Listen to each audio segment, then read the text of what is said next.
Our humble obeisance to the one we revere. Our deep obeisance to the one we revere. We watch the divine procession through our eyelids. Many a times we are told in stories that some person attained Kevaljñān and went into Mōkṣa. Now what is going into Mōkṣa? Is Mōkṣa different from Nirvāṇ? The meaning of Mōkṣa depends on the context. Usually, Mōkṣa means Mukti or liberation. Some people hold that attaining Kevaljñān is nothing but Mōkṣa. Some say that Mōkṣa means reaching Nirvāṇ, which happens when, after attaining Kevaljñān, Jīv separates from the body and assimilates with the liberated Siddha Jīv in Muktiśīlā. Nirvāṇ is a certainty for any Jīv who has attained Kevaljñān. Such Jīv will never be born again in an embodied form. Therefore, considering Kevaljñān and Mōkṣa as synonymous is reasonable. Verse 30 in the 28th chapter of Śrī Uttarādhyayan Sūtra states the following. Jñān, meaning knowledge, cannot occur without Darśan, meaning perception. Chāritra, meaning virtue, cannot occur without Jñān.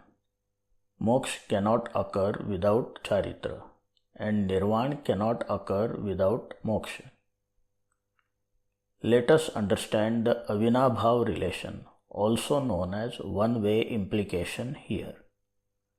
When we say that Jñān, knowledge, cannot occur without Darśan, perception, it means that if there is no Darśan, then there is no possibility of Jñān emerging. However, Darśan does not guarantee that Jñān will necessarily emerge.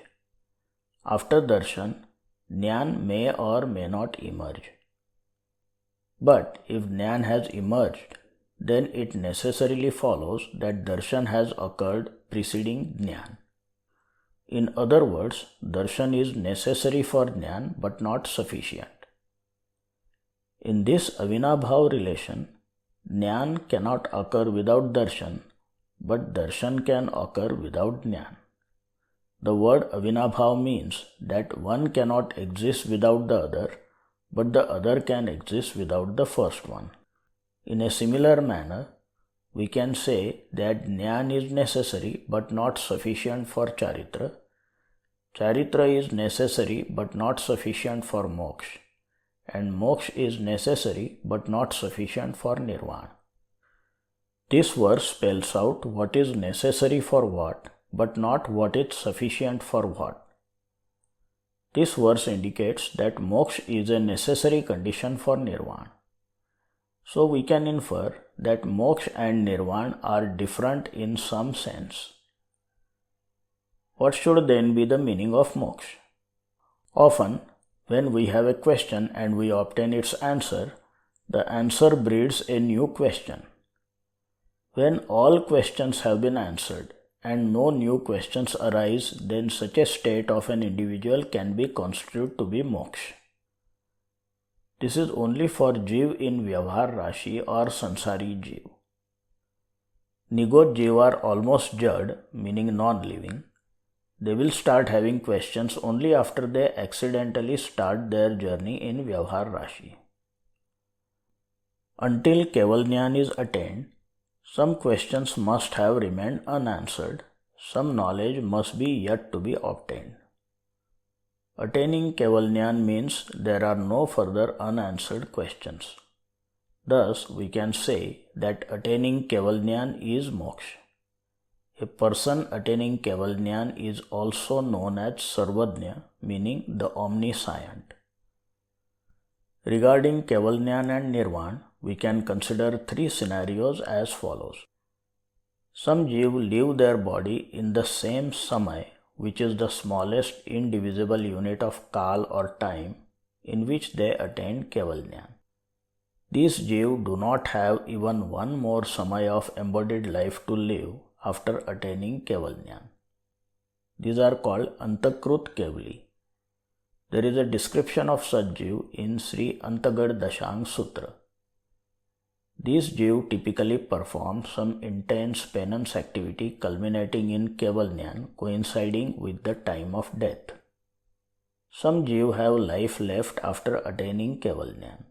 Such a liberation is also known as Jivan Mukti, meaning liberation while being alive in an embodied form. These Jīv are of two types.